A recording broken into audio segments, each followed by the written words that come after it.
Hello, today I'm going to be talking to you about an informal assessment.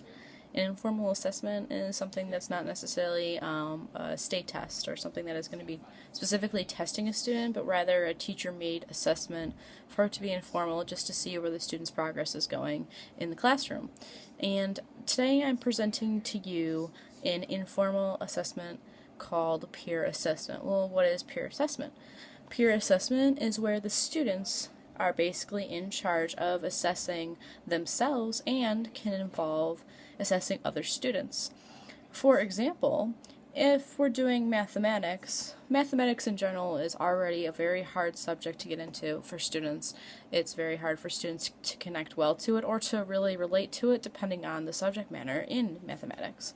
But if you take a specific problem, for example, doing angles, you can level the problem based on difficulty, and you can use the students to your advantage on this because you want to start off easy and then you want to get progressively into the challenging questions. But how does peer assessment come into play?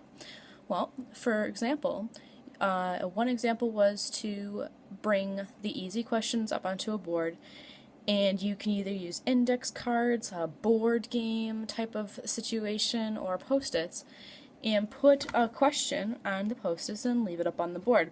The students are going to take in charge, and they're going to take a basic question, go back to their seat, and work on it themselves. All throughout this progress, the teacher is just more of observing, watching the students, and making sure they're answering it correctly. Then they go back up to the board and take another post-it that someone already has taken and correct it for them and see if it is correct. If it's not, then they're going to assess each other and teach each other how the problem is wrong and what they can do about it. Now the teacher can always come in and make sure that the student who is correcting the other peer is correct on their answer. But there's always different ways to explain an answer that a teacher may not be able to connect with the students about, but maybe another student will be able to do that. So not only does the teacher have a little bit more, I guess in a sense of leeway, but the students are also taking charge of their learning, and it's not always the teacher. And that's what makes it a better assessment.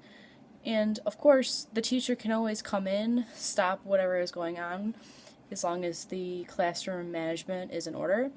He or she can always go up to the board and go over every and each problem.